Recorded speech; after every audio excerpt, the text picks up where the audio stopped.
Rail यात्रियों के लिए सबसे बड़ी खबर लेकर आए हैं। ट्रेनों में सफर करने के दौरान एक समस्या ऐसी है जो सालों से लोगों को परेशान करती आ रही है। समस्या ये कि जब भी आप रिजर्वेशन कोच में टिकट लेकर सफर करते हैं तो लोगों की भीड़ लग जाती है। अपने बर्थ पर सोना तो दूर की बात है, इस भीड़ के कारण आप ठीक से बैठ भी नहीं पाते और ऐसा लगता ही नहीं है कि आपने इस सीट का रिजर्वेशन कराया है। अब ये भी जानिए कि ये भीड़ लगाने वाले कोई और नहीं होते हैं बल्कि वेटिंग वाले यात्री होते हैं।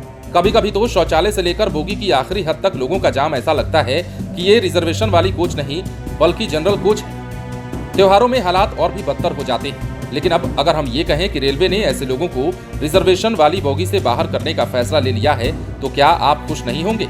जी हाँ, खुश हो जाइए, क्योंकि अब इसकी शुरुआत हो चुकी है और अब खबर के मुताबिक रिजर्वेशन बोगी में वेटिंग वाले यात्री जो भीड़ का कारण बनते हैं उन्हें घुसने नहीं दिया जाएगा, या फिर अगर किसी प्रकार से घुस जाते हैं तो उन्हें तुरंत बाहर का रास्ता दिखा दिया जाएगा।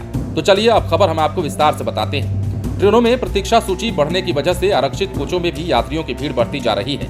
इस वजह से जिन यात्रियों का कंफर्म रिजर्वेशन है उनमें से कईयों को अपनी बर्थ प्रतीक्षा सूची वाले यात्रियों को साझा करनी पड़ रही है। इस वजह से सफर के दौरान उन्हें खासी असुविधा हो रही है।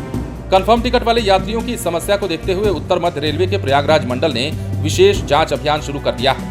अभियान में पहले दिन सूबेदारगंज स्टेशन पर मेरठ जाने वाली संगम एक्सप्रेस के स्लीपर कोच से प्रतीक्षा सूची वाले 15 यात्रियों को उतारकर उन्हें जनरल कोच में भेजा गया।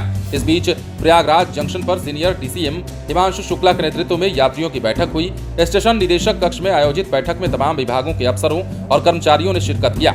इस दौरान गर्मी के इस मौसम में ट्रेनों की लंबी प्रतीक्षा सूची को देखते हुए भीड़ प्रबंधन दुरुस्त करने को कहा गया है। एसी कोच में यात्रियों को साफ सुथरी चादर, तकिया और कंबल दिए जाने पर जोर दिया गया है। इसके अलावा खान पान की सुविधाएं बढ़ाने और छोटे स्टेशनों पर उचित प्रकार की व्यवस्था करने को भी कह दिया गया है। ये भी कहा गया है कि आरक्षित कोचों में अन्य श्रेणी और प्रतीक्षा सूची वाले यात्री ना यात्रा करें।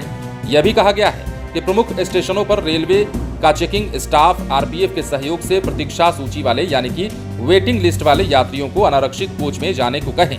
बैठक में तमाम अधिकारी मौजूद रहे और इस बैठक के बाद जो फैसला लिया गया या जिस प्रकार संगम एक्सप्रेस में वेटिंग वाले यात्रियों को रिजर्वेशन वाले यात्रियों से दूर किया गया, उसे देखकर अब ऐसा लगता है कि भारतीय रेलवे पूरे देश में ये सिस्टम खत्म करने जा रही है कि अब रिजर्वेशन कोच में वेटिंग वाले यात्री भी सफर करेंगे। और ऐसा अगर हो जाता है तो यकीन मानिए देश भर में रेल से सफर करने वाले या फिर यूं कहें कि रेल से सफर करने वाले लंबी दूरी के जो यात्री हैं उन्हें बड़ी राहत प्रदान की जा सकती है। ऐसा अब होने भी जा रहा है क्योंकि इसकी शुरुआत अब प्रयागराज से हुई है और संगम एक्सप्रेस में जिस प्रकार यात्रियों को रिजर्वेशन कोच से हटाकर उन्हें उनके असली कोच में पहुंचाया गया है, इसके बाद ये कहा जा रहा है कि भारतीय रेलवे तमाम ट्रेनों में देश में जितने भी ट्रेनें चलाई जाती हैं और जिनमें रिजर्वेशन कोच की सुविधा है उन तमाम ट्रेनों में इसकी शुरुआत करने जा रही है। और इसके साथ ही रिजर्वेशन कोच में वेटिंग लिस्ट वाले यात्रियों को अब घुसने नहीं दिया जाएगा, या फिर यूं कहें कि अब रिजर्वेशन कोच में जो सीट आपने बुक कराई है उस सीट पर कोई दूसरा नहीं बैठने आएगा, क्योंकि वेटिंग लिस्ट वाले